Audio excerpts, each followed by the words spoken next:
Okay guys, I'm going to be pretty quick about doing a demo for a lined bodice. This is probably the most efficient way to do a lined bodice. So I have my lining here, and this is my exterior material. I do want to start off by saying this has a dart in the side body. I have my legs notched, so I'm going to match up my notches. Here's my dart point here that I've marked. And this is just kind of a refresher. So instead of my permanent stitch, I'm back stitching until I get to that dart point, which is my 0, and then hand knot there. And that will ensure that that will not come undone. Okay, so darts are all finished, and there's several for this little bodice. Next, we want to attach our shoulders. So you want the armholes to align and that center back to be equal with that center front. And this is a teeny tiny little piece. So I'm going to sew my shoulders at just a 1/2 inch. Okay, and these are permanent, so you're going to want to backstitch at the beginning of your stitch and at the end. So I'll backstitch here.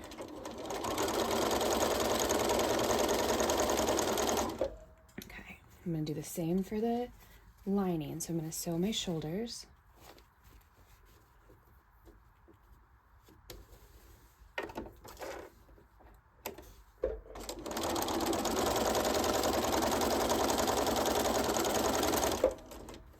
Okay, one side and then the other.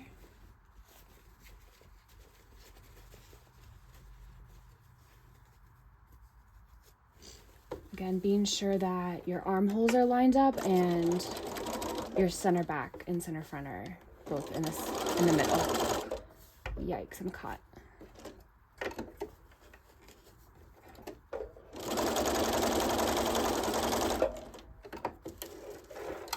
Okay. Clip this free. You guys are going to press, but for the sake of my demo, I'm just going to keep it moving. So we want to now place right side to right side together. My first focus is going to be on the neckline.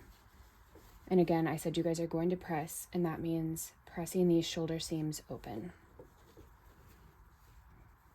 So we want to make sure these match. So your lining for the exterior bodice needs to match the same point for the lining.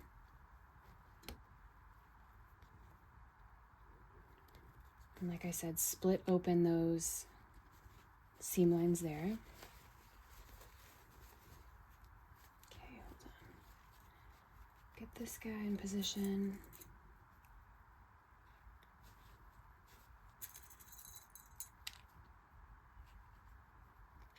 Okay, and then just to lay this flat again so you guys can get a good visual. So we're going to do, I like to call this kind of the horseshoe bend. We're going to go around the neckline. And I'm going to do a 1/4 inch seam allowance here, and that is what I would do on a true scale as well. Usually necklines are the exception to the rule.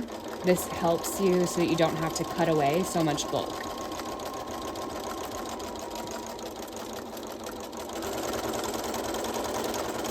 Okay, definitely backstitch. But using a smaller seam allowance here, like I said, you don't have to cut away so much bulk, because anytime you have a round shape like this, you've got to clean it up before you turn it. So I am going to demo that really quickly. Since this is a curve that comes inward, we need to cut wedges out of it. So cut your pizza wedges.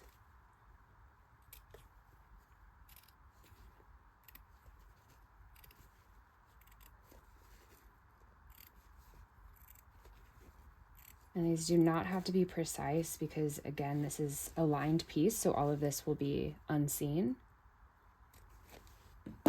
So just all the way around, you're going to want to cut out your triangle wedges. Now, the next step we want to do to ensure that the lining stays tucked to the inside, I'm going to start over on this side. Okay, so I am starting from center, so this is my center back.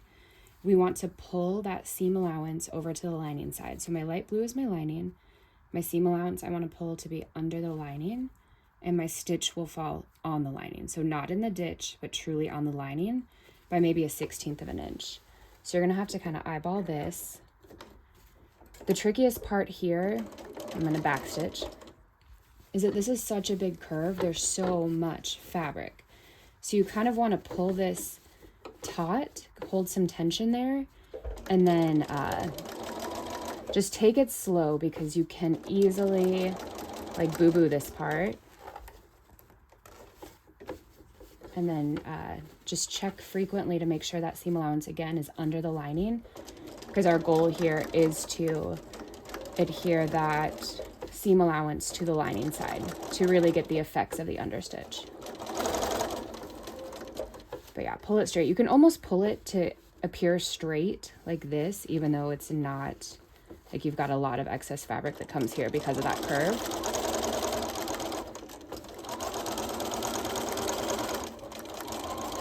And then backstitch to make it permanent. So super nice. This will help everything fall to the back. So neckline is now complete. Definitely press every step of the way just because it helps the appearance. So now we want to focus on our armholes. So now I'm going to flip it back. Even though we just focused on the understitch, we want it to be right side to right side again,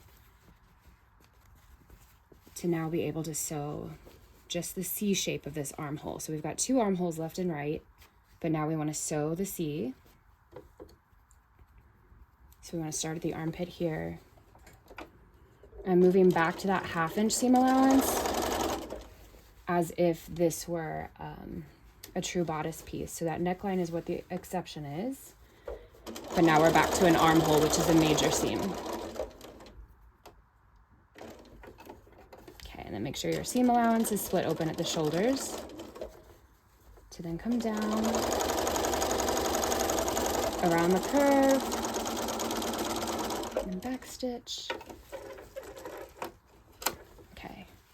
So we've got one side done, I'm going to do the other. So same thing, match up at shoulders, and it's just kind of this C curve. So starting at one underarm point, we'll work our way to the other.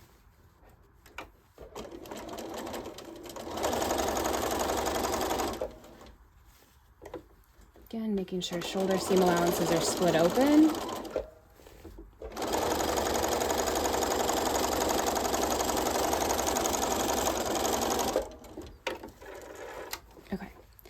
So now I want to talk about understitching the armholes, because this is a little bit tricky, but this saves you a lot of hand sewing steps. So we're going to understitch from one side to the other, and then the underarm again to the shoulder. We may not meet the shoulder point. So anytime these shoulders are narrow, we just might not get to that point, and that's okay. Again, this is curved here, so you're going to want to go ahead and make your pizza wedge clippings here. So anytime that curve is tight and inward, you just want to be able to clip those wedges through here to help avoid bulk once it's turned. Okay. And then for the sake of the demo, I'm just going to show one side, so I'll do one armhole. Again, we want to pull that seam allowance to be underneath the lining, and we want our stitch to fall on the lining side.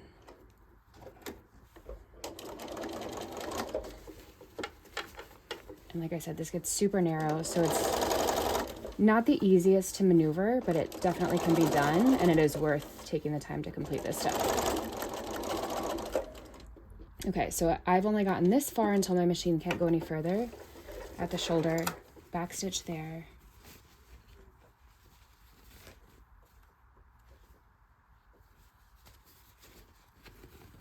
Okay.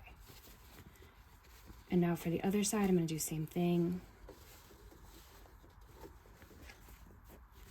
So I'm positioning my seam allowance, back stitching here. Sorry, I think an electrician just pulled up to the house, so hold on, this might have to be in 2 parts, but I'm gonna see what I can finish. Okay, so back stitched there, and okay. for the big reveal, you're gonna reach in through the front to pull your back body through the shoulders. Coolest step, you guys.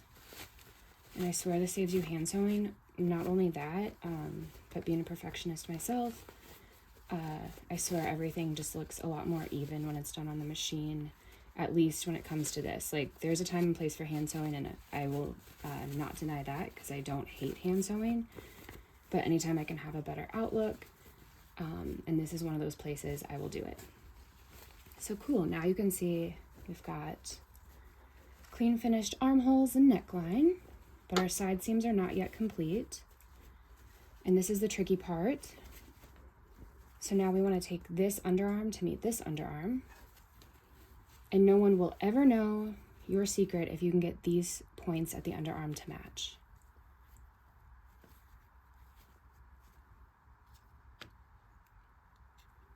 And the biggest thing here, you guys, is darts. You want them to always be pressed down. It's kind of tricky dealing with the two darts we have because you've got your lining dart and your exterior dart. So just make sure they're toward your bottom opening. So it's hard to tell you, like, hey guys, make sure this is pressed down, because these will actually be pressed opposite of one another. But now we've got our underarm lined up, and we're going to work from, this is waistband or waistline to waistline. An understitch, because we want this to be permanent.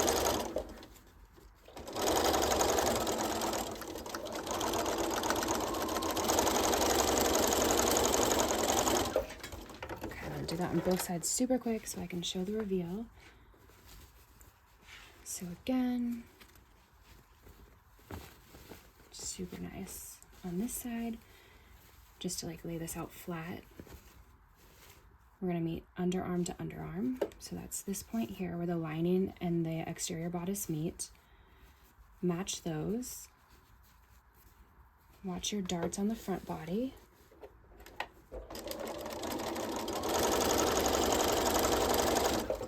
And it should just be one straight line down.